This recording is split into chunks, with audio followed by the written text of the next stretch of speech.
Pronto. Então, primeiramente, boa noite a todos. Hoje a gente vai para a aula síncrona de, de número 2 da disciplina de Álgebra 1. Na semana passada, infelizmente, a gente não pôde ter, mas a partir dessa semana eu espero que a gente continue tendo as aulas toda semana, tá? Aí hoje eu vou fazer exercícios dos materiais que eu recomendei para as semanas 2 e 3, que é para a semana retrasada e a semana passada. O material que eu recomendei para essa semana, como a semana está muito no início ainda, eu vou deixar para trabalhar ele só na semana que vem, tá? É, Aí, pronto, vamos lá, começar com esse exercício aqui, que é sobre representação de um inteiro em uma base, certo? Então, só para vocês verem que não vão ser todos os exercícios que a gente vai fazer que vão ser baseados em fazer alguma demonstração, tá? Tem alguma coisa que é simplesmente de conta também e questões que nem essas com cálculos apenas vão cair na prova. Certo? Também, tá? Não vai ser só demonstração, não. O que ajuda bastante já, né? Então, bem, nessa primeira questão eu quero representar os inteiros 20 na base 2 e 25 na base 3, tá? Representar o inteiro em alguma base, aqui eu vou fazer uma revisão rápida, tá? Da teoria sobre esse assunto.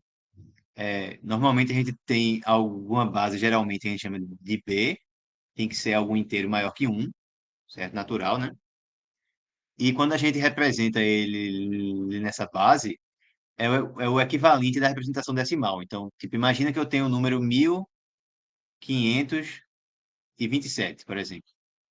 Eu posso decompor ele como 1000 mais 500 mais 20 mais 7. Ou ainda poderia ver isso da seguinte forma: 1000 é a mesma coisa que 10 ao cubo, então fica uma vez 10 ao cubo, mais 500, que é 5 vezes 100, então mais 5 vezes 10 ao quadrado, mais 20, que é 2 vezes 10, então mais 20 vezes 10, desculpa, as 2 vezes 10 é elevado a 1, mais 7, que é 7 vezes 10 é elevado a zero, certo?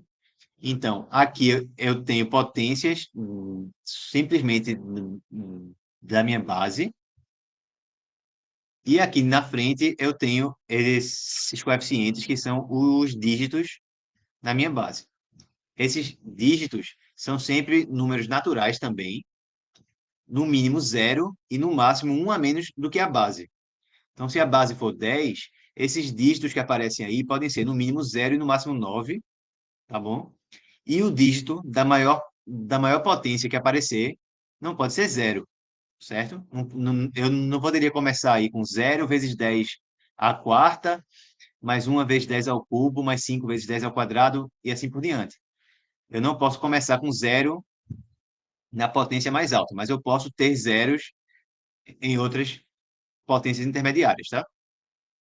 Aí não tem problema não. Se eu quero representar agora o inteiro em uma outra base, então eu vou fazer a mesma coisa que eu fiz aqui. O que vai mudar é que, ao invés de eu ter as potências de base 10, vai ser potências de outra base, tá? Então eu iria escrever assim, ó, o meu inteiro n, ele seria algum inteiro de k vezes a base elevado a k, mais outro inteiro de k menos 1 vezes a base elevado a k menos 1, e assim sucessivamente até eu chegar na base elevado a zero. Então, mais, e assim por diante, ó, até mais d1 vezes b elevado a 1, mais d0, né, que é vezes b elevado a zero. Esses d's que eu escrevi aqui são os dígitos, eles são todos inteiros, maiores ou iguais a zero e menores do que o b. No material, eu indiquei de que maneira que eu posso representar algum inteiro em alguma base. O algoritmo para se fazer isso está dado basicamente na demonstração que eu fiz de que é sempre possível representar qualquer inteiro na base que você quiser. Essa demonstração consistia em fazer várias aplicações do algoritmo da divisão de Euclides, né? Então, aqui, por exemplo, o que é que eu tenho que fazer para representar 20 na base 2? 20 na base 2, eu tenho que fazer divisões, certo?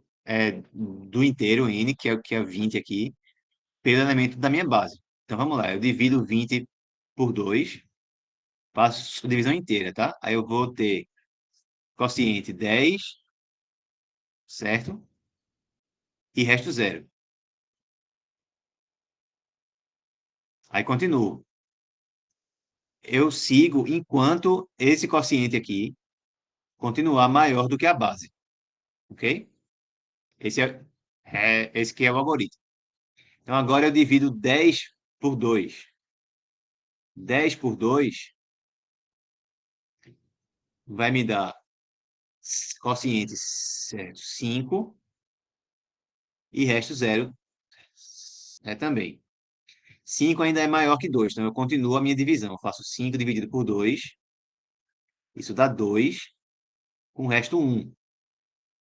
2 ainda não é menor que 2, tá? Eu só paro quando o meu quociente fica menor do que a base. Eu continuo dividindo aqui. 2 dividido por 2 dá 1 e resto zero. Agora terminou. E aí, de acordo com o algoritmo que eu mostrei lá, para a gente escrever esse inteiro nessa base, basta a gente pegar o último dos quocientes que apareceu e os restos do final para o começo. Então, o 20, a representação dele na base 2 seria o quê? 20 na base 2 seria 1, 0, 1, 0, 0. E aí a gente representa assim. Só para verificar que realmente está certo, dizer que 20 tem essa representação na base 2 quer dizer o quê? Ó? Que vai ser 0 vezes 2 elevado a 0, mais 0 vezes 2 elevado a 1, mais 1 vezes 2 elevado a 2, mais 0 vezes 2 elevado ao cubo, mais 1 vezes 2 elevado a 4, certo? Da mesma forma que a gente fez aqui em cima com 1527. Ficou 7, né, vezes 10 a 0, mais 2 vezes 10 a 1, mais 5 vezes 10 a 2, mais 1 vezes 10 ao cubo. Então, vamos verificar que realmente dá igual, só para ver se a gente fez a conta corretamente. Então, só lembrando, aqui é o expoente 0, aqui é o expoente 1, aqui é o expoente 2, aqui é o expoente 3, aqui é o expoente 4. Então, isso vai dar 1 vez 2 elevado a, a, a 4, mais 0, 2 ao cubo, mais 1 vezes 2 ao quadrado, mais 0 vezes 2 elevado a 1, mais 0 vezes 2 elevado a 0. E realmente isso aqui vai dar 20, dá, né? Dá 16 mais 4. Então, ok, bateu. Certo? Pronto, o algoritmo é esse. No material eu não fiz assim, com essas divisões, mas eu fiz a mesma coisa, só que escrevendo de outra maneira. Para a gente escrever os cálculos, fica mais fácil de fazer assim. Alguém tem alguma dúvida aqui? A demonstração de que isso funciona sempre está lá no material, tá? No material lá da segunda semana do curso. Alguma pergunta aqui?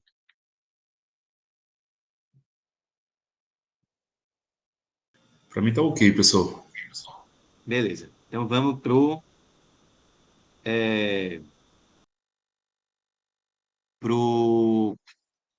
a letra B agora.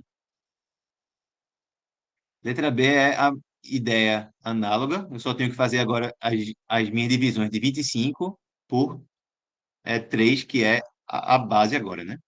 Então, 25 por 3 é 3 vezes 6, 18, 3 vezes 7, 21, 3 vezes 8 dá 24.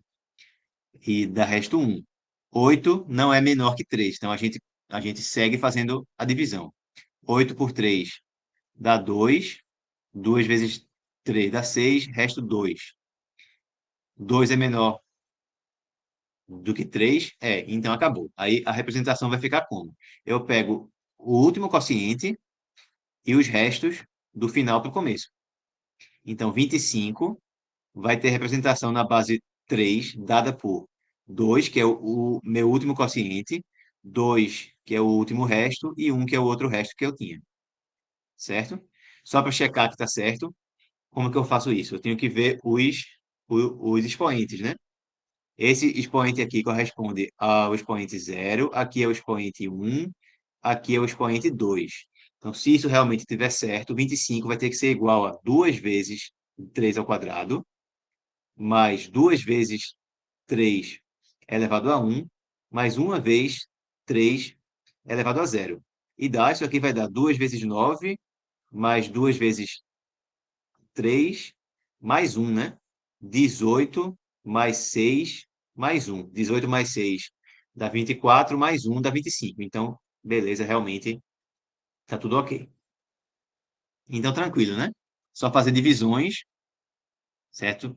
É, é pelo inteiro da base, e você para quando tiver algum quociente que ficou menor do que a base. Aí a representação vai ser o último quociente e os restos do final para o começo. Beleza? Então, isso aí se chama representação de um inteiro em uma base. Normalmente a base que a gente usa é a base 10, mas tem outros sistemas que usam outras bases. Por exemplo, em ciência da computação se usa muito a base 2, que é o sistema binário que se fala, tá? Pronto, vamos passar aqui para o exercício 2, que é bem parecido, mas é o caminho inverso. Agora eu tenho a representação do inteiro em alguma base e quero saber que inteiro é esse, certo? Ou seja, qual a representação dele na base 10? Na primeira questão, eu estava na base 10 e queria passar para alguma outra base. Nessa aqui, agora, eu estou em outra base e quero passar para a base 10, para a gente identificar que inteiro é esse. Também, ó, na letra A, o que é que eu tenho que fazer?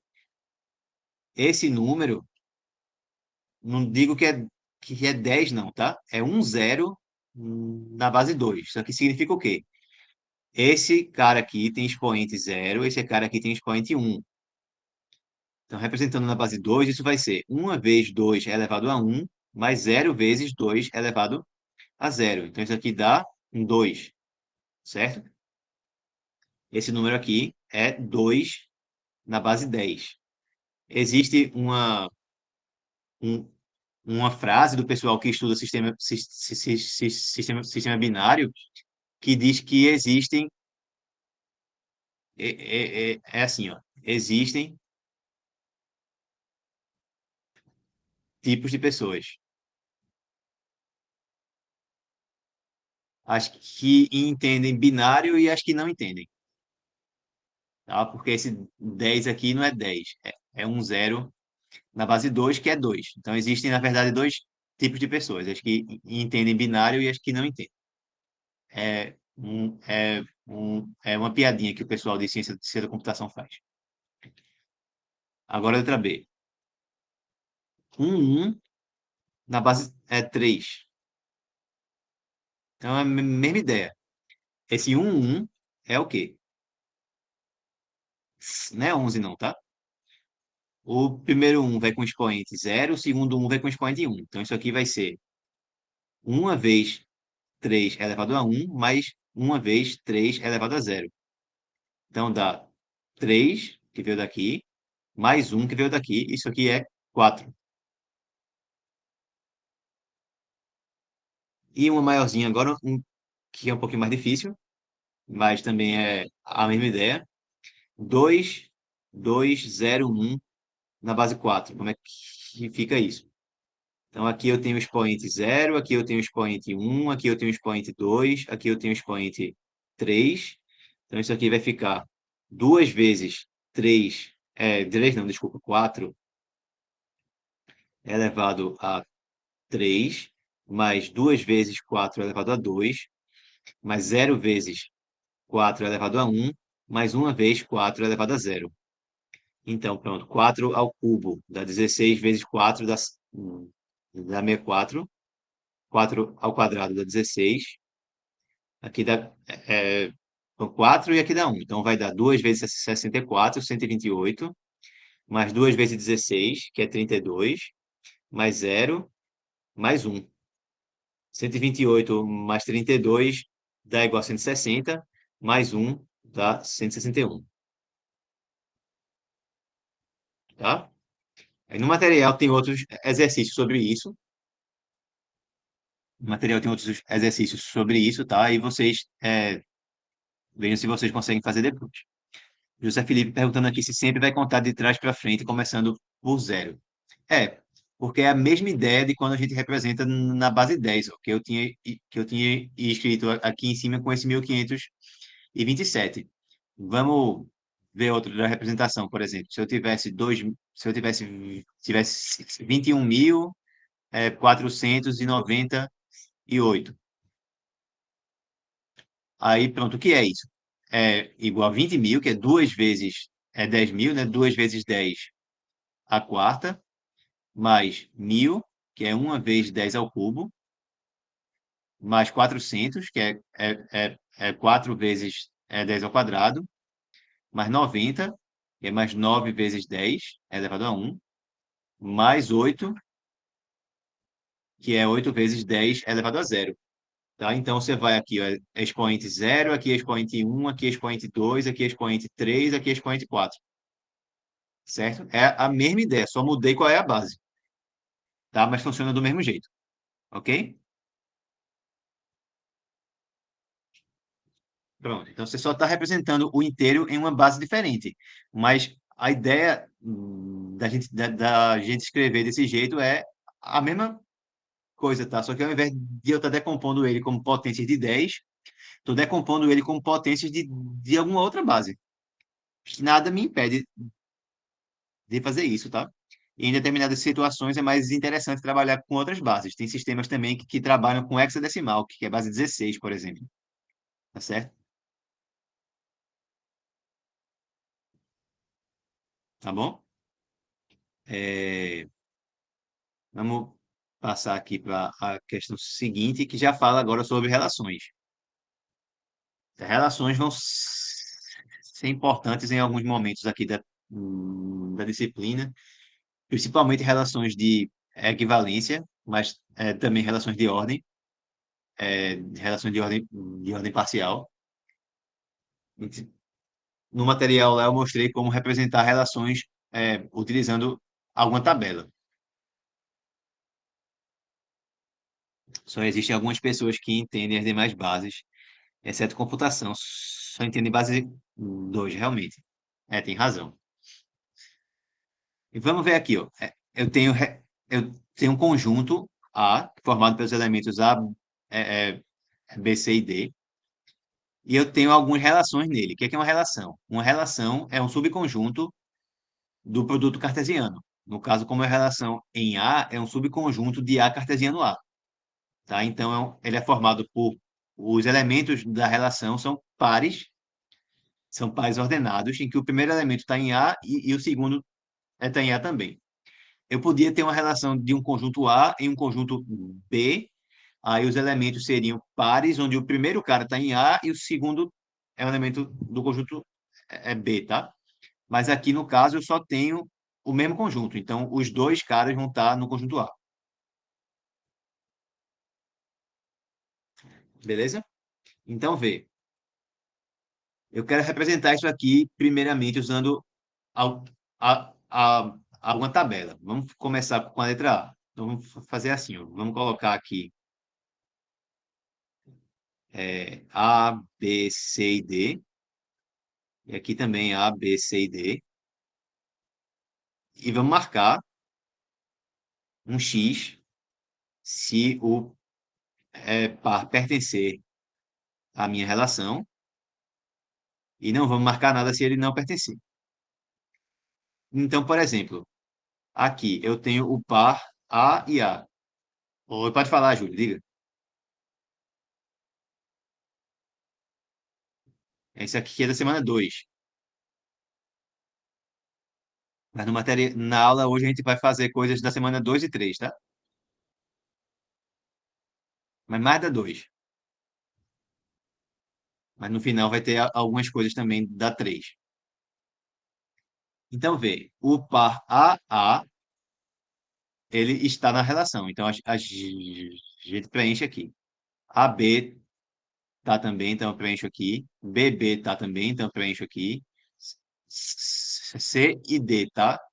Então eu preencho aqui. E D e D, então eu também preencho aqui. Então vamos ver o resto da pergunta, tá? Ela é simétrica, ela é transitiva, ela é reflexiva e ela é antissimétrica.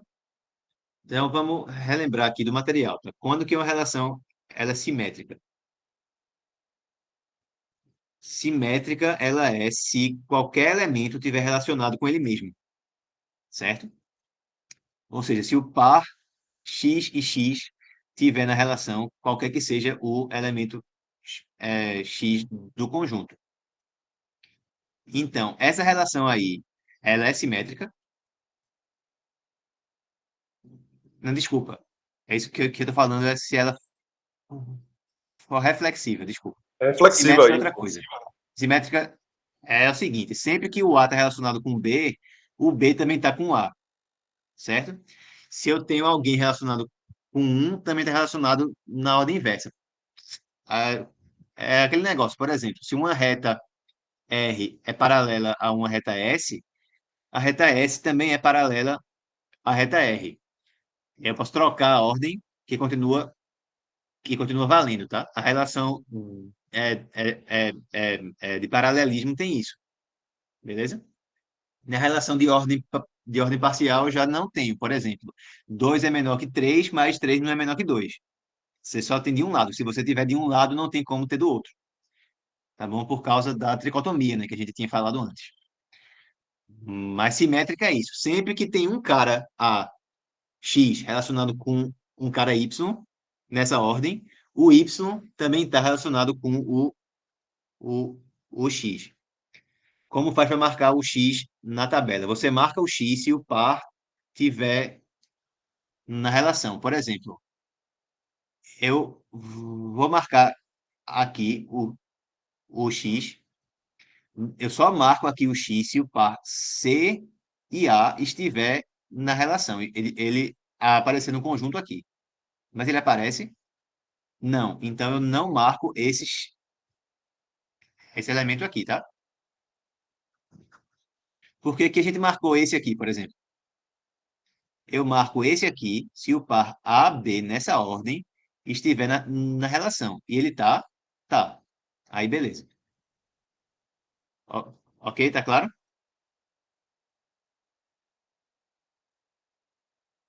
Pronto, beleza. Aí agora, para ser simétrica, é sempre que um tiver relacionado com o outro também está relacionado com o primeiro. Aí vê, se for de um elemento com ele mesmo, como é aqui, por exemplo, não tem o que fazer, né? A está relacionado com A, se eu inverter a ordem também vai estar. B está com B, se eu inverter vai dar no mesmo. D está com D, se eu inverter dá a mesma coisa. Mas, ó, o A está com o B. O B está com o A. O B estaria com o A se eu tivesse marcado aqui, ó. Se o par B e A estivesse no meu conjunto. O par B e A tá no conjunto? Não, né? Não, então ela não é simétrica. Não é. Por que não é? Porque AB está, mas BA não está.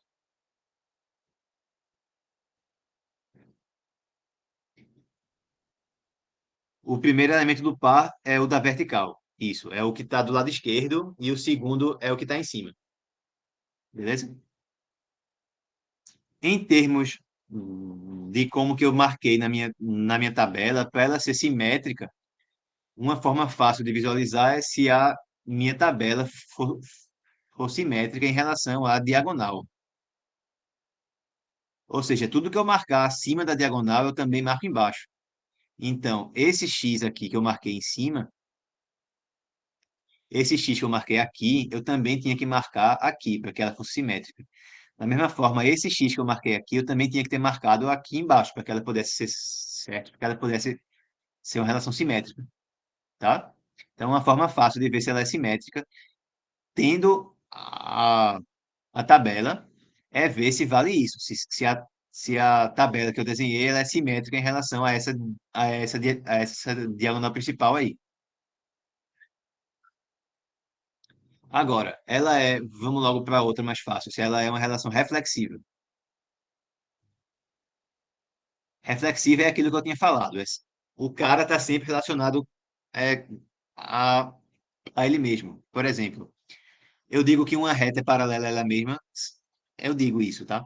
A gente costuma considerar isso, que uma reta é paralela a ela mesma. Então, a relação de paralelismo é uma relação reflexiva, porque cada elemento é paralelo a ele mesmo. Então, nesse caso aí, ó, o A está relacionado a ele mesmo. Tá, porque o par A e A está na relação, ou porque eu marquei o X naquela primeira posição lá. O B está relacionado com ele mesmo? Tá, porque eu marquei o X ali na linha 2 coluna 2. O D, a mesma coisa, porque eu marquei X aqui embaixo, tá? Nessa última posição. Mas eu não marquei X aqui, ó. Não marquei X aqui. Isso quer dizer que o C não está relacionado com ele mesmo. Então a relação também não é reflexiva. Certo? Não é, porque o par CC não está. O C não está relacionado com ele mesmo. Beleza? Então, de acordo com a tabela, para que ela seja reflexiva, eu tenho que ter a diagonal inteira preenchida. Certo? Como tem um elemento da diagonal principal aí que não está sendo preenchido, ela não é reflexiva. Com a tabela fica mais fácil ver se ela é reflexiva também, tá? Aí vamos analisar agora se ela é antissimétrica.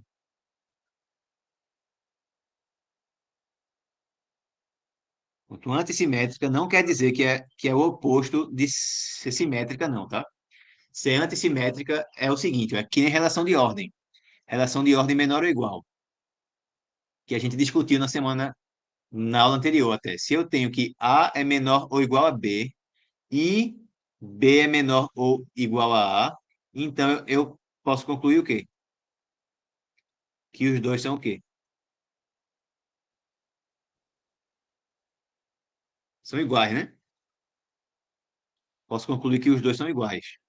Então, isso aqui é um exemplo de uma relação que é antissimétrica.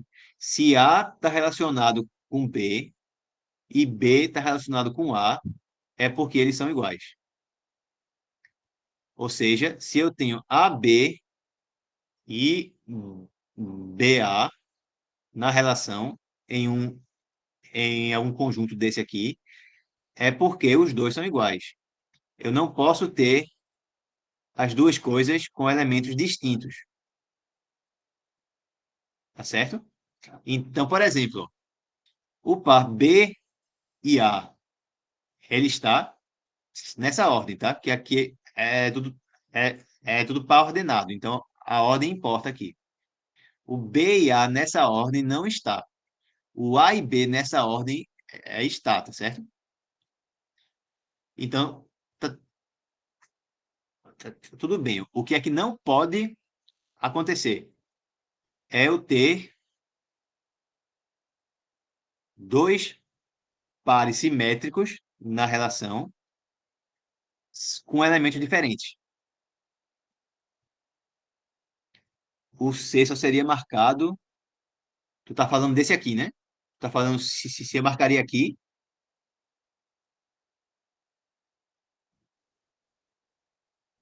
Isso, eu só marco aí se eu tiver o par C, vírgula C lá nesse meu conjunto, tá? Eu só marco, por exemplo, aqui se eu tivesse esse elemento aqui no conjunto. Como não tem, eu não vou marcar aqui nada, certo?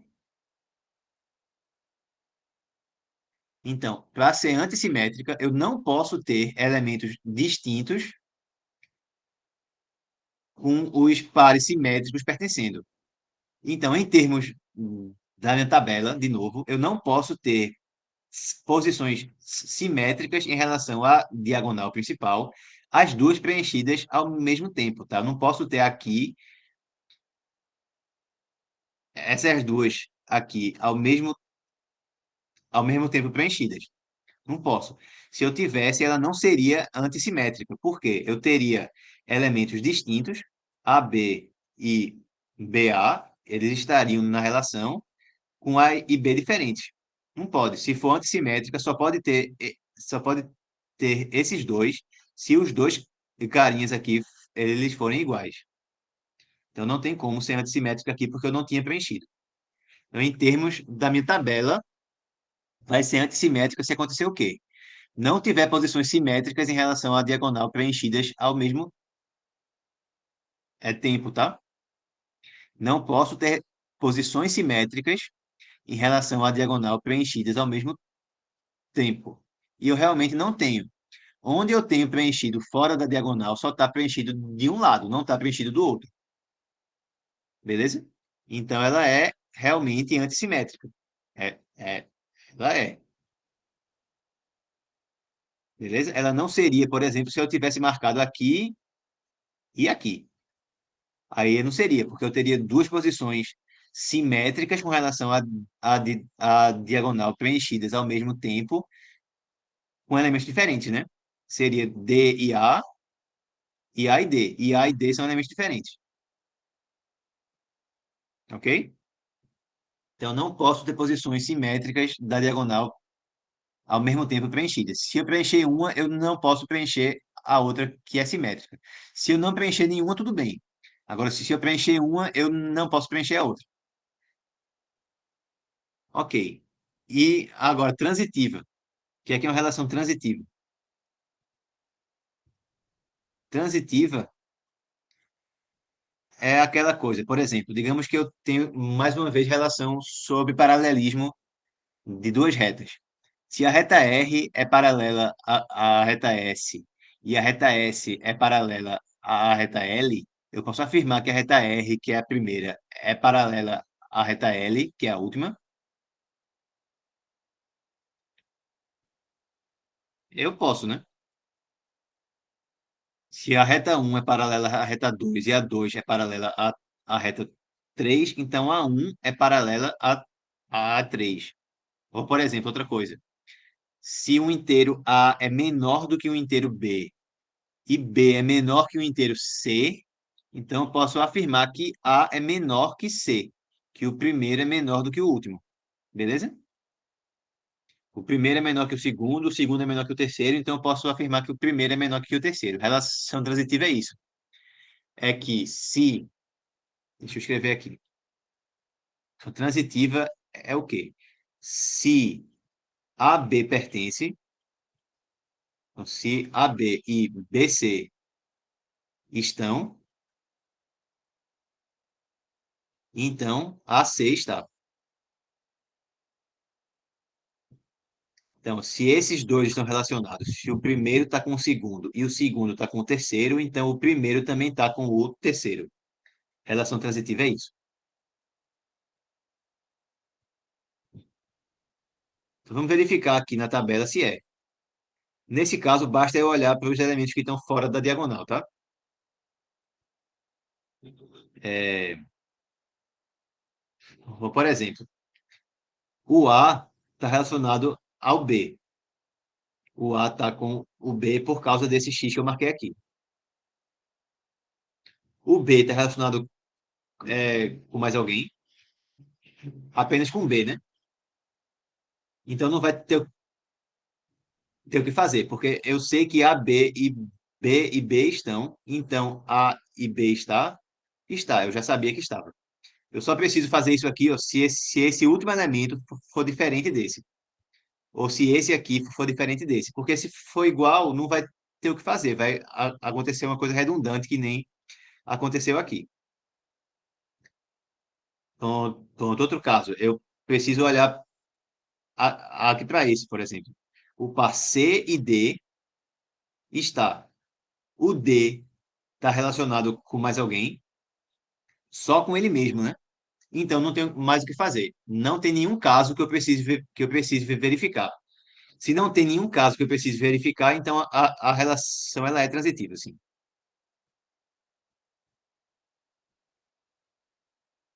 Eu eu tô escrevendo, tá aparecendo não, é? Tá aparecendo minha tela? Aqui tá aparecendo, Tá professor. aparecendo aqui, Isaac. Eu tô riscando aqui. Dá pra ver. Tá aparecendo, né? Tá. Pronto, beleza. Então essa é transitiva, porque eu não tenho nada para verificar, só tem dois elementos fora da diagonal, não tem muito o que fazer. Mas vamos olhar aí para esse segundo exemplo aqui. Deixa eu apagar isso aqui, para a gente olhar para a B. E tirar isso aqui também. Na B, mas vamos ver. Agora eu tenho ainda o mesmo conjunto, né, os mesmos elementos, A, B, C e D, mas os pares que eu vou marcar são distintos. A, B, C e D, A, B, C e D. Vamos lá. Passa aqui, passa aqui, passa aqui. Bora ver. Quem que eu marco? Ó, eu tenho A e B, então eu marco X aqui, certo? O A é o primeiro aqui e o B é o segundo. B e A, então eu marco aqui agora. C e D, C e D é aqui, D e C é aqui. E o último, pronto, B e B. Então também marco aqui, ok? Então vamos lá, vamos ver. Ela é simétrica,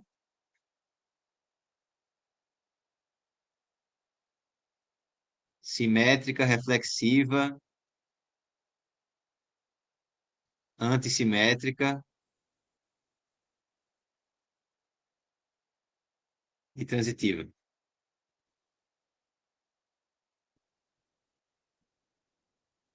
São simétricas. Pelo que eu tinha falado, basta a gente olhar o quê? Se a tabela D e C, no caso o D e C não está faltando, na letra B a gente tinha o D e C, não? Para marcar. Aqui, ó. Aí eu marquei ele aqui, tá? Ela é simétrica, tá? Por quê? Aqui basta olhar para a diagonal e ver se essa minha tabela ela é simétrica com relação à diagonal. E é, né? Porque eu marquei essa posição, também marquei essa aqui. Marquei essa posição, também marquei essa aqui. E as outras eu não marquei. Então ela é sim uma relação simétrica, ok? Eu vejo se ela tem simetria com relação à diagonal principal. Ok, né? Agora, se ela é uma relação que é reflexiva. Reflexiva é se cada um está relacionado com ele mesmo. O único que está relacionado aí com ele mesmo é o B. O A não está com ele mesmo, o C também não está com ele mesmo, e nem o D. Então, o B está com ele mesmo realmente. Tudo bem, tá? Mas para que ela fosse reflexiva, todos tinham que estar relacionados com ele mesmo. Então, eu tinha que ter AA, BB, a mesma coisa com o C e a mesma coisa também com o D. Todos esses pares com elementos repetidos tinham que estar no conjunto. A, B, B, C, C e D, D. Certo? Como aqui está faltando, aqui também, ela não é reflexiva, porque eu tenho elementos que não estão relacionados consigo mesmos. Então, ela não é reflexiva. Não é reflexiva. Ela é antissimétrica. Para ser antissimétrica, o que é que eu falei que tinha que acontecer? Não podia ter posições simétricas com relação à diagonal principal que tivessem preenchidas ao mesmo tempo, né? Então ela não pode ser antissimétrica, porque tem posições simétricas que estão preenchidas ao mesmo tempo. Então, não é. Só cuidado, porque antissimétrica não é o oposto de simétrica, tá? Em muitos casos é. Se é simétrica, não tem como ser antissimétrica, mas tem casos em que pode ser as duas coisas até.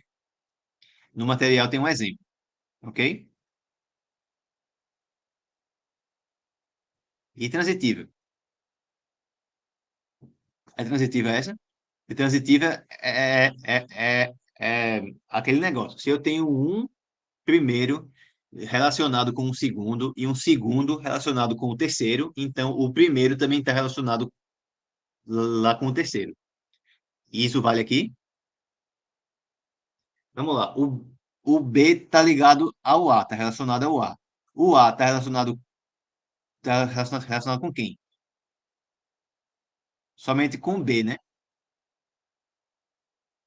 E o B está relacionado a ele mesmo?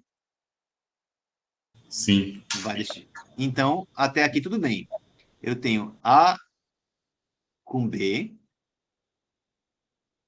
eu tenho A com B, tenho B com A.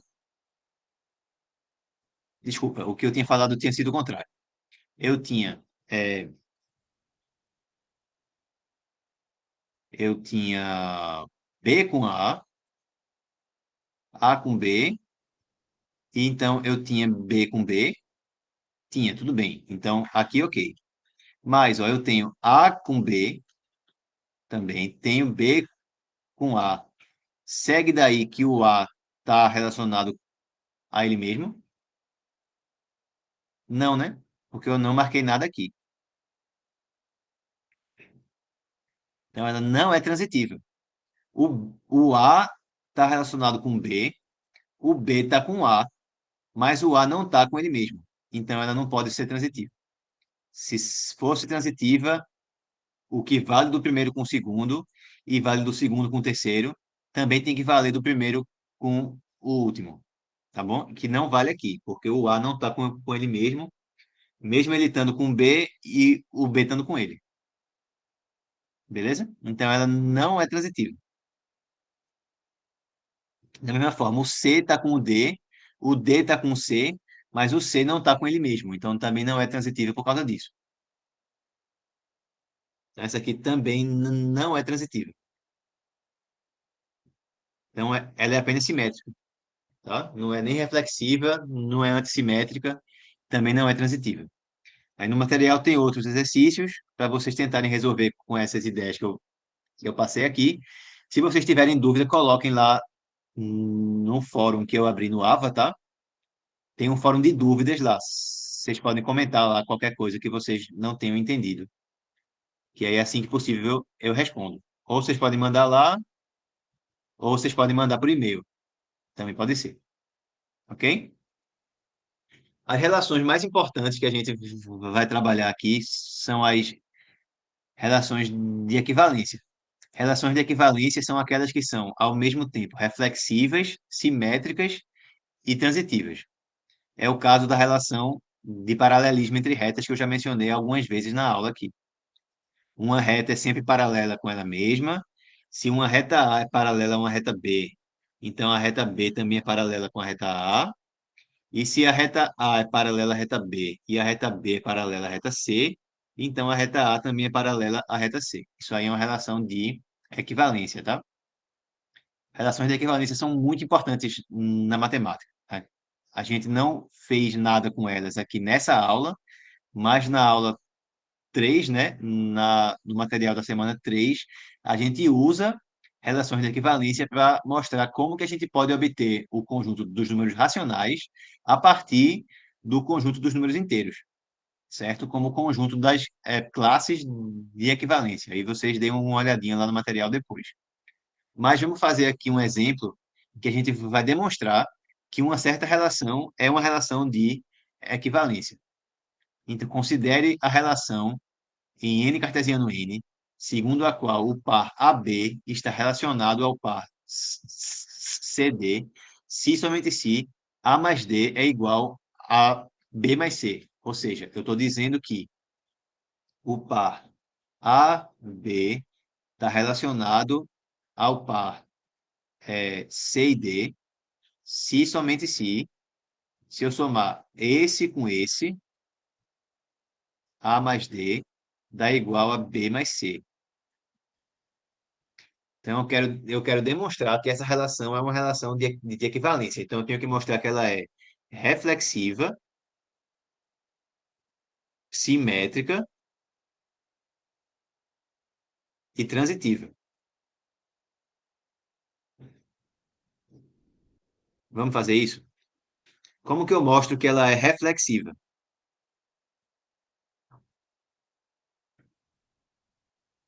Relembrando de novo, o que é reflexiva para a relação? É o cara estar relacionado com ele mesmo. Lembrou muito uma regra de geometria analítica. Porque paralelismo entre retas funciona como relação de equivalência, também aquela coisa de equipolência de vetores também é uma relação de equivalência, tá? Então, é uma coisa que aparece muito realmente.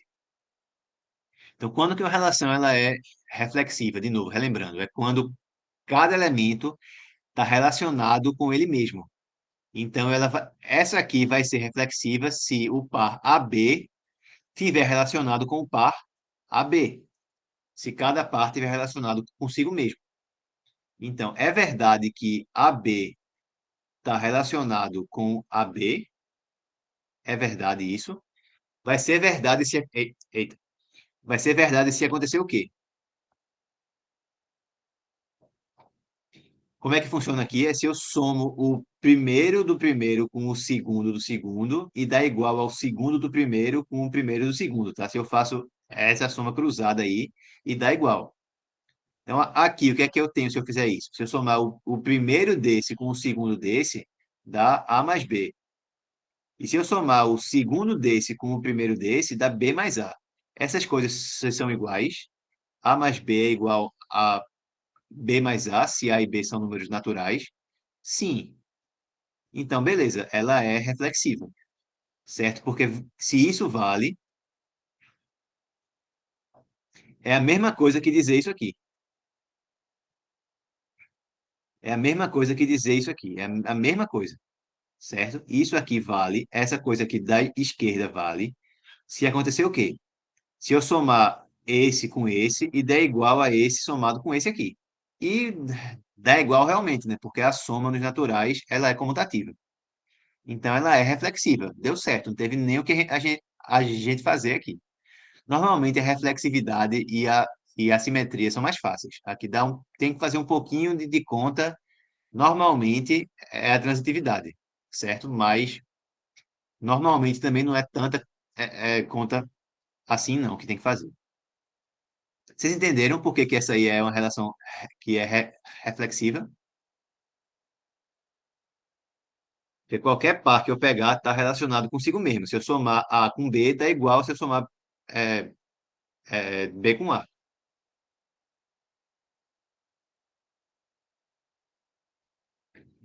Vamos ver se ela é simétrica.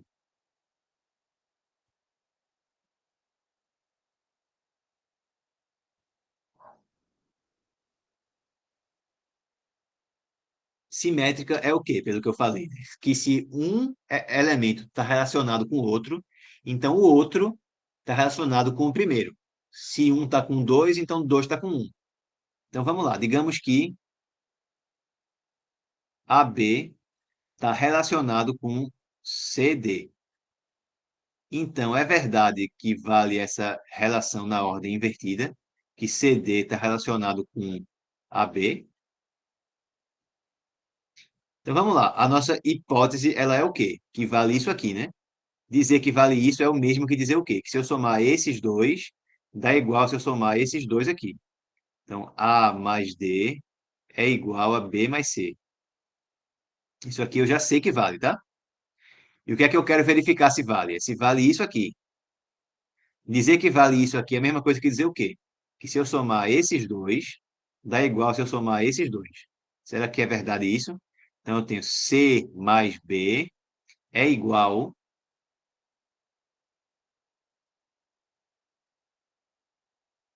O que eu quero saber se é verdade é isso da direita.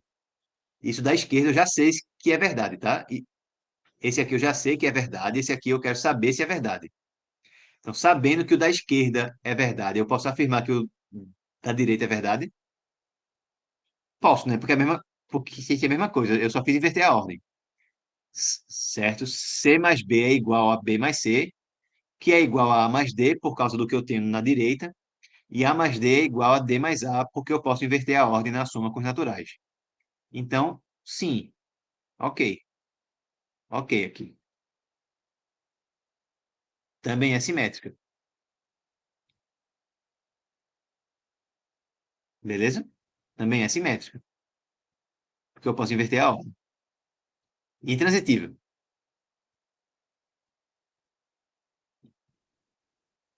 Intransitiva.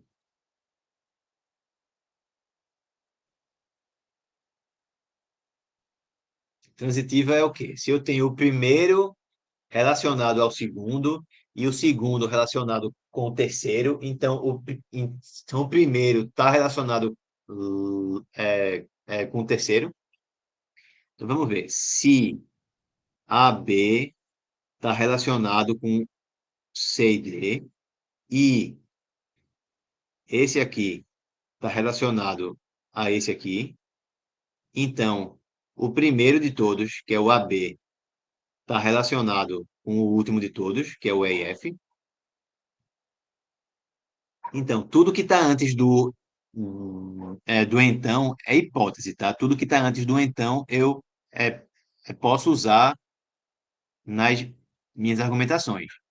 Então, dizer que vale isso aqui é a mesma coisa que dizer o quê? Pelo que a gente definiu, que se eu somar A com D, dá igual a se eu somar B com C. Então, A mais D é igual a B mais C.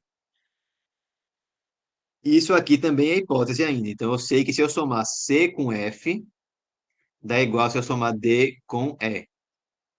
Então, C mais F é igual a D mais E, certo? E o que é que eu quero verificar? Eu quero verificar se vale isso aqui. Isso aqui eu não posso usar, é o que eu quero concluir, tá? O que é que significa isso? É que se eu somar esse com esse, dá igual se eu somar esse com esse, é isso que eu quero saber.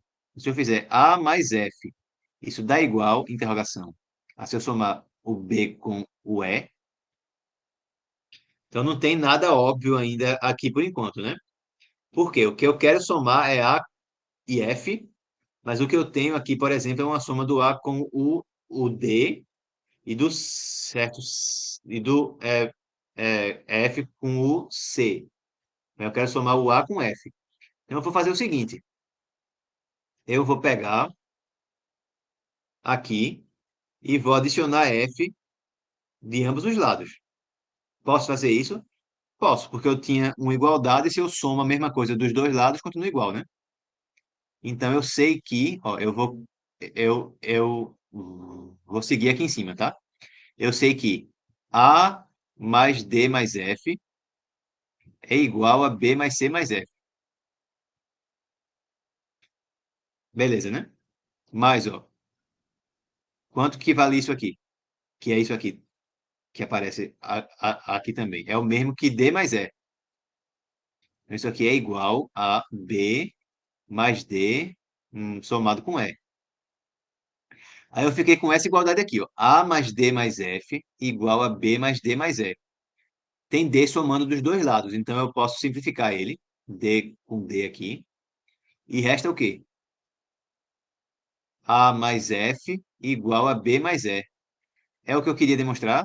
É. Então, ok, também. Ela é transitiva. Certo? Então, vê que eu tive que fazer um pouquinho mais de argumentação aqui, porque não foi tão direta quanto as outras. As outras duas são tão diretas que chegam até a ser meio confusas, né? Parece que eu não estou fazendo nada realmente, e eu não estou, porque quase uma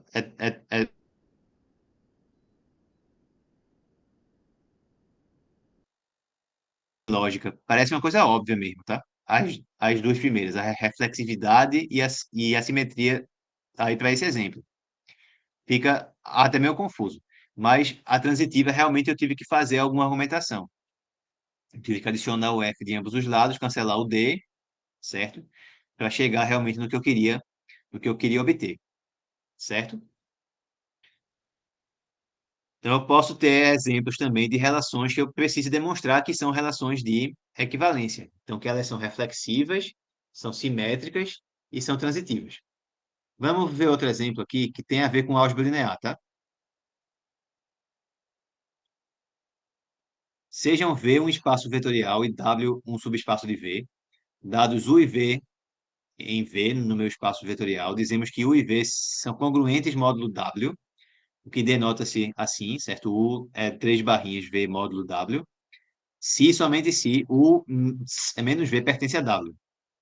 Eu quis botar esse exemplo aí porque nesse curso a gente vai ver relações de congruência mais na frente, só que relações de congruência nos inteiros.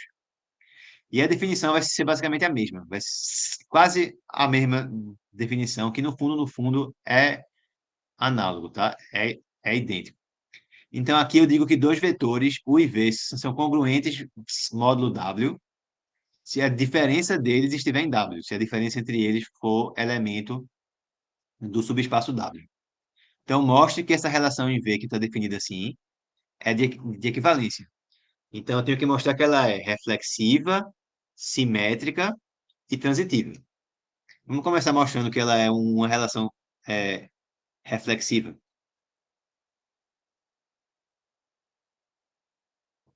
Reflexiva, tá? Reflexiva seria o quê? Seria V congruente a V, módulo W. Qualquer elemento é congruente a ele mesmo. Isso é verdade?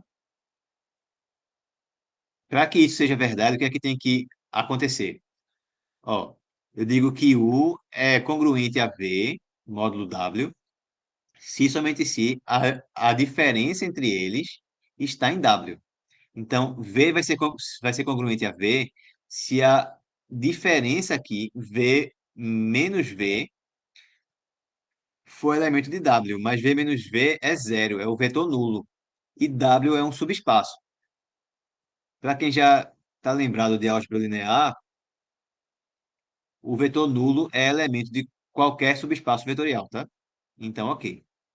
O zero pertence a qualquer subespaço vetorial, então essa reflexividade aí, ela é, ela é válida. Não tem o que fazer. Agora, a simetria. Ela é simétrica.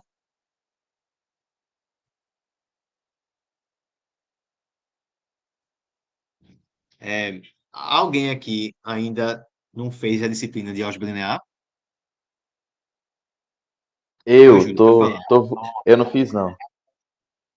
Tá, beleza. Então, eu vou, eu, nas, as provas, eu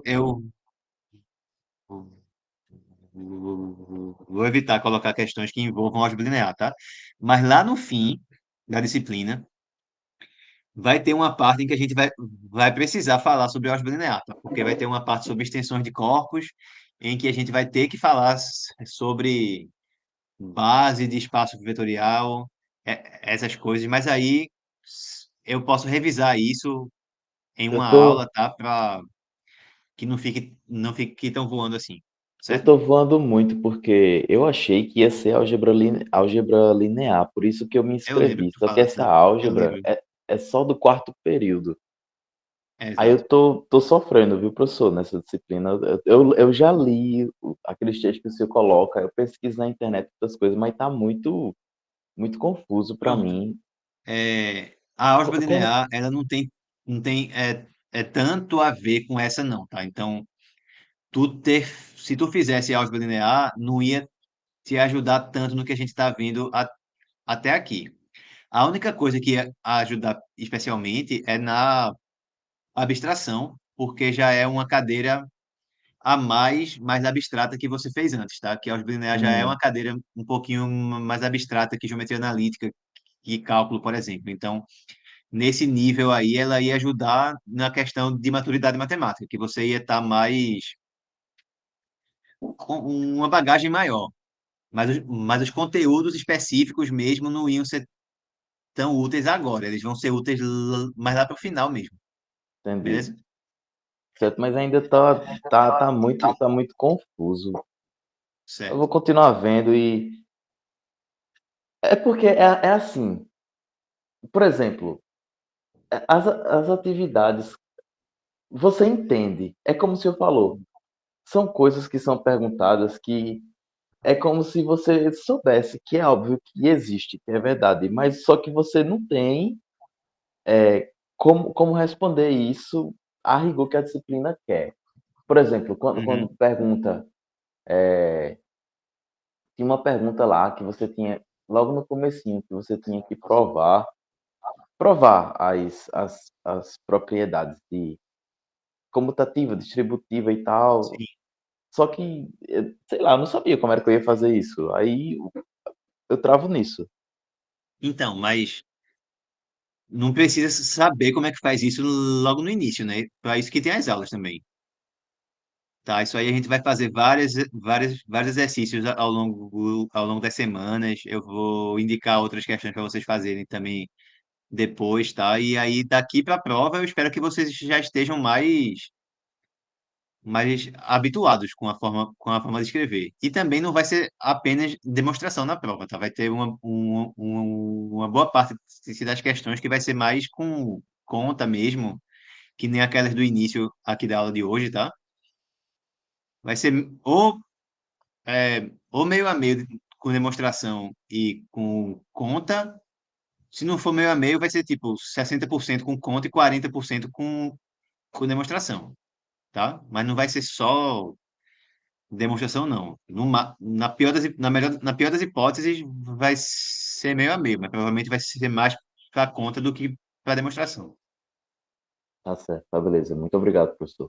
Eu dou mais ênfase aqui nas demonstrações porque eu acho que é o que vocês têm mais dificuldade. Na parte das contas, eu acho que vocês entendem mais rápido, então eu acabo priorizando na aula falar sobre mais exercícios com demonstração. Porque se eu fizer o contrário, eu acho que seria pior.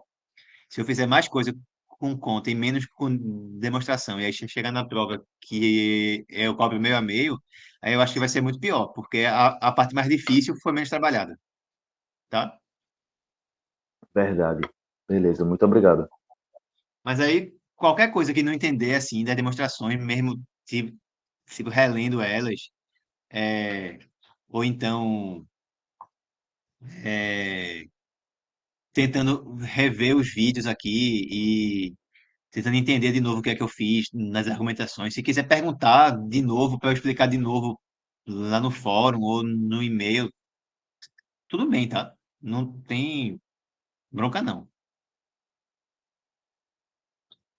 Então, simétrica aqui, como é que eu demonstro que ela é simétrica? Simétrica é, se um vetor está relacionado com o outro, então o outro tem que estar relacionado ao primeiro. Então, se eu tenho V congruente a U, então é verdade que U, eita, então é verdade que U também é congruente a V. Bem, V ser congruente a U, pelo que a gente viu antes, significa que V menos U é um elemento de W. V menos U pertence a W, tá? E dizer que U é congruente a V módulo W significa que U menos V pertence a W. Se vale isso da esquerda, vale isso da direita. Para quem já fez álgebra linear, tem que lembrar o seguinte, ó, que um subespaço W é subespaço se for não vazio, então, em geral, se o vetor nulo está em W, se ele for for um conjunto que é fechado para soma de elementos, então, se eu tenho dois caras que estão em W, a soma dos dois ainda está em W, fechado para soma é isso aqui, e fechado para multiplicação por escalar. Então, se eu tenho U em W e lambda um número real, se eu multiplicar lambda por U, ainda está em W. Intuição é geométrica, tá? Se eu tenho Agora, geometria analítica, eu acho que todo mundo fez, né? Vou tentar explicar aqui as coisas de álgebra linear usando geometria analítica, certo? Um subespaço seria, por exemplo, se eu estivesse falando do R2, o plano, seria uma reta que passa pela origem. Uma reta que passa pela origem é um subespaço do plano. Também é um subconjunto que é não vazio, a origem está aqui. Se eu pego algum vetor aqui, ó, e multiplico por um escalar, por um número real, o que é que que isso faz, basicamente? Se eu multiplicar por um número maior que um, eu só faço esticar esse vetor, mas continua na mesma reta, né? Continua com a mesma direção. Se eu, multi- Se eu multiplicar por um número negativo, eu inverto o sentido, mas continuo com a mesma direção. No máximo, o que eu posso fazer é ou aumentar o vetor, se eu multiplicar por um número que é maior que um ou menor que menos um, ou se eu encolher ele, né? Se eu multiplicar por um número que tiver entre menos um e um, ou se eu anular o vetor mesmo, se eu multiplicar ele por zero, que aí ele cai na origem aqui. E outra coisa, se eu tenho dois vetores aqui, ó, se eu tenho esse e esse outro aqui, eu escrevi assim, mas os dois estão na mesma reta, tá? Deixa eu escrever ele aqui com outra cor, fazer de vermelho. Então, se eu somo esse azul aí com esse preto, se eu adicionar os dois, também vai cair na mesma reta, né? Porque eu estou somando dois vetores que são paralelos. Dois vetores que são paralelos com a mesma origem, como é que eu faço? Eu escrevo um com a extremidade final no mesmo canto que está a extremidade inicial do outro. Então, se eu fizer isso, eu vou continuar na mesma reta. Então, essa reta, ela contém a origem. Se eu somo dois vetores que estão nela, a soma continua nela. E se eu pego algum vetor que está nela e multiplico por um número real, o resultado continua nela. Então, eu falo que coisas que têm essas propriedades são subespaços. Os subespaços do plano, basicamente, são a origem apenas sozinha, o plano inteiro e as retas que passam pela origem. No curso de álgebra linear, vocês vão ver isso com mais detalhes, tá? Então, por conta dessa última propriedade aqui, ó, se eu multiplicar qualquer coisa que esteja no subespaço por um número real, eu ainda estou em W. Então, eu sei que V menos U está em W. Se eu multiplicar isso aqui por menos um, vai dar isso aqui, né? Então, se V menos U está em W, V menos U vezes menos um também está, por conta dessa última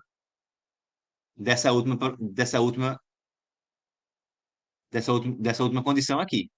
Então, se V menos U está, V menos U vezes menos um, que é U menos V, também está. Então, também está tudo ok aqui. E a última, que é ser transitiva. Pronto, transitiva é o quê? É aquele negócio. Se eu tenho um cara relacionado com o segundo e um segundo relacionado com o terceiro, então o primeiro está relacionado com o terceiro. Eu tenho que ver isso aqui, ó. Se U é congruente a V e V é congruente a W, então U é congruente a W. Aí eu vou pela definição. O que é que significa isso aqui, ó? Significa que U menos V é um elemento do subespaço W. O que é que significa isso aqui? É dizer que V menos W também é um elemento do subespaço W. Então eu tenho dois elementos de um subespaço. Se eu adiciono os dois, eu continuo sendo elemento do subespaço. Então, se eu somo esse com esse, eu continuo pertencendo a W. Só que aí eu vou ter U menos V somado com V menos W. Isso aqui também está em W, porque W é fechado para soma de vetores, que é essa segunda propriedade aqui. Só que aí, se eu somo esses dois, eu posso simplificar o V, né? E vai ficar simplesmente o U menos W. Então, eu sei que U menos W é um elemento do subespaço W, que é a mesma coisa que dizer isso aqui. U é congruente a W se, somente se, a diferença entre eles pertence a W. Foi o que a gente acabou de ver por conta de W ser fechado para somas. Se eu pego dois elementos que estão em W e somo os dois, eu continuo estando em W. Então, a relação é de equivalência, tá? Isso aí decorre diretamente da definição de subespaço vetorial, que é essa coisa que eu escrevi aqui na direita,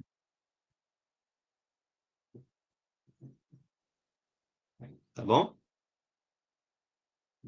Então, ela é uma relação de equivalência. Vamos passar para o último exercício aqui que eu queria fazer hoje, que é um exercício de sobre divisibilidade, que já é o material da semana passada. Ô, Oi, Paulo, professor, pode falar. Diga. rapidinho. Dentro desse assunto ainda, então, dos vetores, a relação de perpendicularidade, ela não é de equivalência, né? Porque aí um vetor, ela não é reflexiva, porque um vetor não é perpendicular a si mesmo, e ela Uhum. também não é transitiva, porque se um vetor V é perpendicular a W e W é perpendicular se U é perpendicular a V e V a W, U não é perpendicular a W, porque aí são 180 graus. É mais ou menos isso o raciocínio dessa investigação que a É, gente faz para poder analisar. isso. Tá. Eu vou explicar com retas, tá? Ó, aqui eu Aham. tenho a reta R, a reta S. R e S são retas perpendiculares. S aqui ainda e T também são retas perpendiculares. Mas eu posso falar que R e T são retas perpendiculares? Não, no caso elas seriam paralelas, né? Seriam paralelas, não seriam perpendiculares. Então não é transitiva, porque eu tenho uma que é perpendicular à outra e essa outra é perpendicular a uma terceira, mas a inicial não é perpendicular à última. Então não é uma relação que é transitiva. Então não pode ser de equivalência. Ela é Entendi. simétrica. Se uma reta R é perpendicular a uma reta S, então a S também é com relação a R, né? Ela é simétrica, mas também não é transitiva e falar que ela é reflexiva também a gente não costuma dizer que uma reta é perpendicular a ela própria, tá? Então não faz muito sentido isso aí. O ângulo seria zero ou seria 180, aí no caso com é, ela mesma. Então não seria relação de equivalência para ortogonalidade entre retas, perpendicularidade. Mas paralelismo beleza? Paralelismo tem propriedades mais úteis assim do que perpendicularidade mesmo, apesar de as duas coisas estarem bem relacionadas.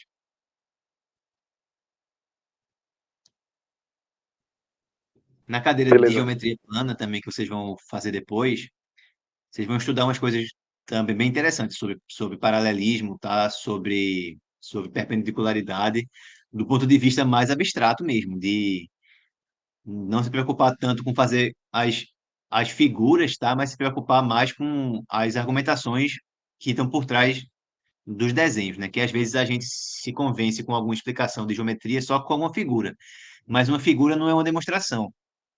E aí nessa disciplina de geometria plana, de geometria espacial, aí vocês começam a estudar mais como usar as demonstrações em geometria. Então já fica uma bagagem maior para fazer antes de fazer álgebra 2, tá? Quer dizer, na licenciatura presencial, se eu não me engano, a álgebra 1 ela não é nem do quarto período, não. Acho que ela é o do quinto ou do sexto. Então, ainda dá tempo de fazer mais disciplinas antes ainda, tá? E eu acho que a álgebra linear é pré-requisito dela na licenciatura presencial. Eu não sei por que que aqui não é. Para mim não faz sentido, porque no assunto que tem na ementa tem um assunto lá específico que é muito necessário que a pessoa já tenha estudado álgebra linear, que é um assunto lá para o final. Se tiver muita dúvida com álgebra linear quando a gente chegar lá, eu posso dar uma aula apenas sobre isso. Não, não ia ter problema não, tá? Então a gente não prejudicar tanto o resto. Beleza?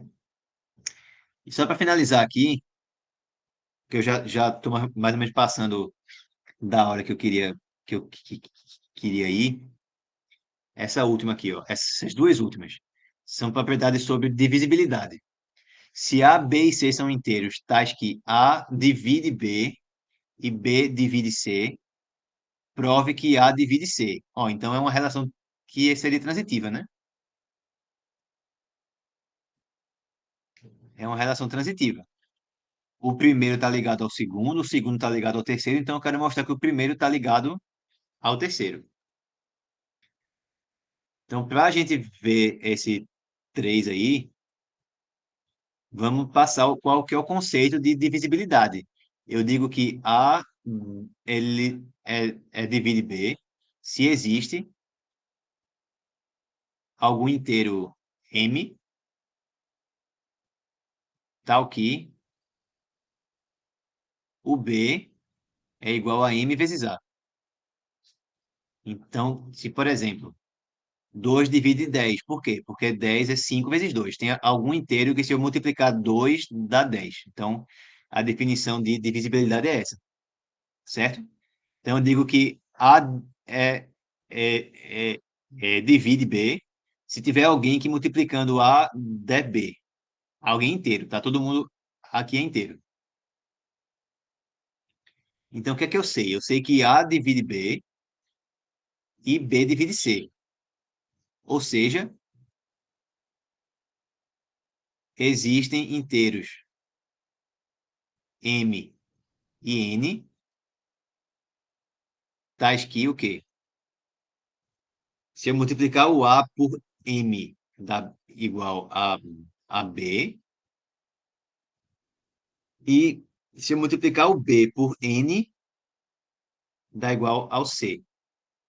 O que é que eu quero verificar? Eu quero verificar que A divide C, ou seja, que tem alguém que multiplicando o A dá C. Quem que seria isso? Daí, ó, o C vai ser quem? Vai ser N vezes B, mas quem aqui que é o B é M vezes A. Então, eu vou ter N vezes M vezes A. E aí, terminou? Terminou, né? Por quê? Tem algum inteiro ali que multiplicando o A dá o C. Que inteiro é esse? N vezes M. Então, A, ele divide o C. Ok. Certo? Vocês entenderam?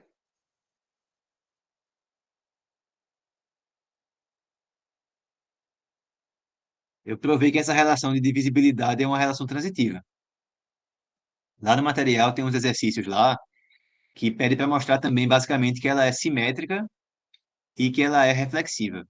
Hum, Desculpa, simétrica não, que ela é antissimétrica, desculpa, que ela é reflexiva, que é antissimétrica, ou seja, que se A ele divide B e B divide A ao mesmo tempo, isso só é possível se A e B forem iguais.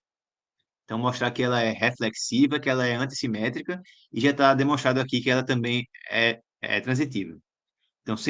Então, relação de equivalência é o quê? Reflexiva, simétrica e transitiva. Relação de ordem parcial, aí é reflexiva, é antissimétrica e transitiva. Então, no caso, a relação de divisibilidade é uma relação de ordem parcial, tá? Isso aí é outro exercício lá do material da semana 3, tá bom? Vamos fazer aqui a última para a gente finalizar a aula de hoje. 4. Tem bem mais exercícios lá sobre propriedades da divisibilidade no material, tá? Vocês olhem lá depois. Qualquer dúvida, vocês coloquem lá no fórum ou me enviem e-mail, tá?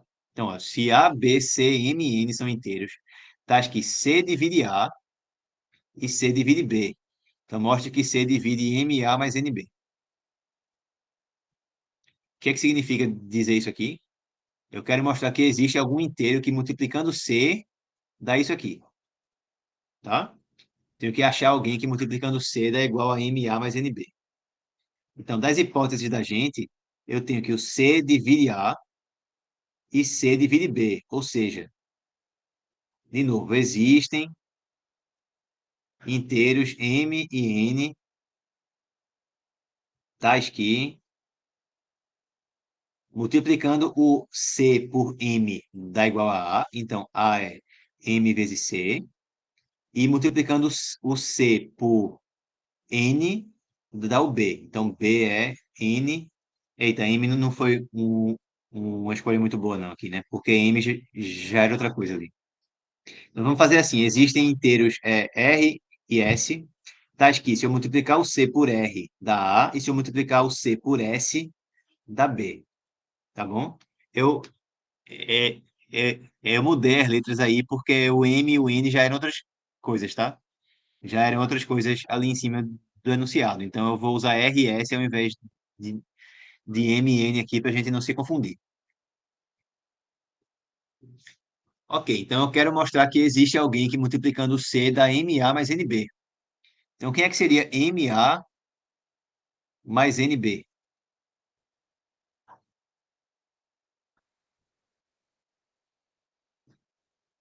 Bem, o A é RC, né? Então isso aqui vai ser M vezes RC mais N vezes quem? O B, que é SC. Aí aqui eu posso botar o C em evidência. Então vai ficar MR mais NS vezes C. Então, existe alguém que multiplicando C dá igual a esse número aqui. Quem?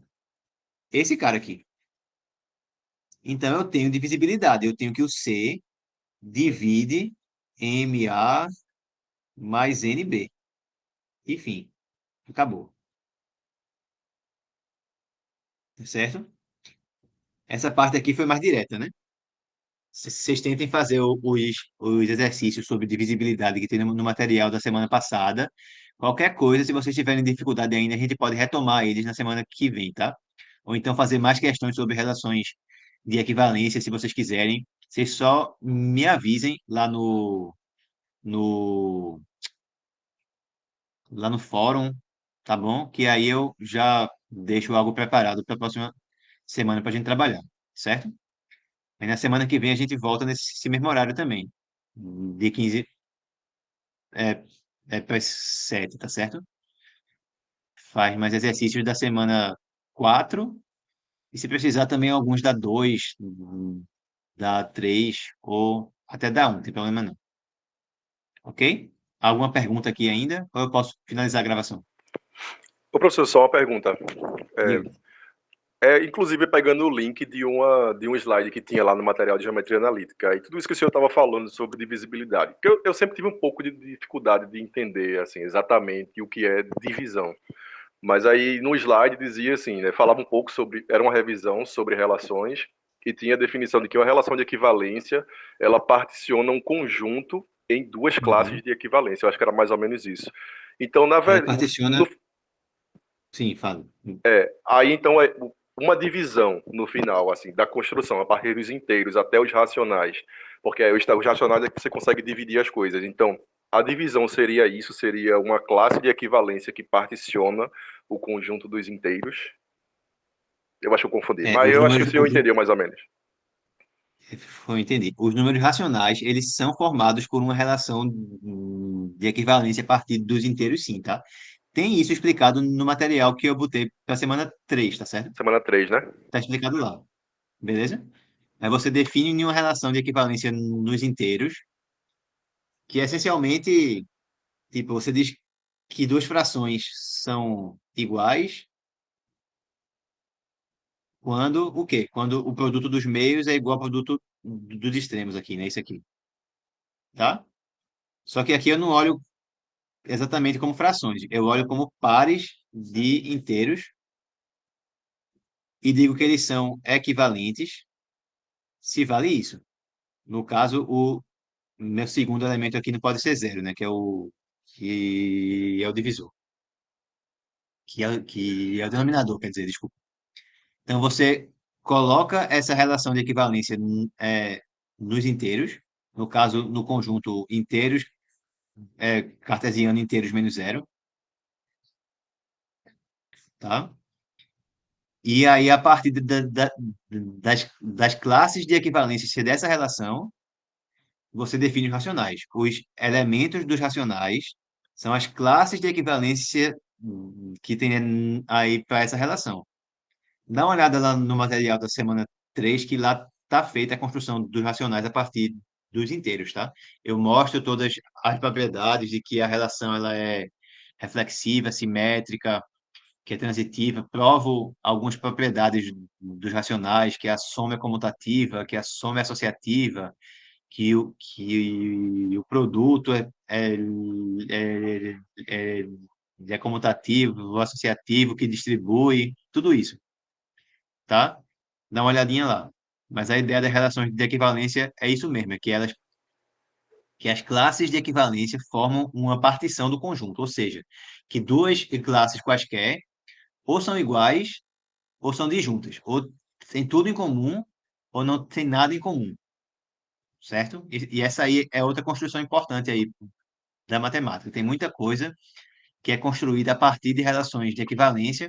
Vai ter outro momento aqui do curso, provavelmente na semana 5, né, no material que eu vou passar agora nessa semana para vocês estudarem para semana na semana que vem.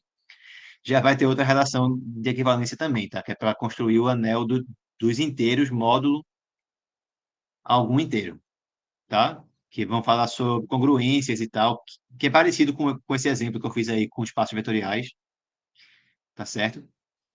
E aí vocês vão lidar com relações de equivalência de novo, tá bom? Mas dá uma Beleza, olhadinha obrigado, lá. professor. Beleza.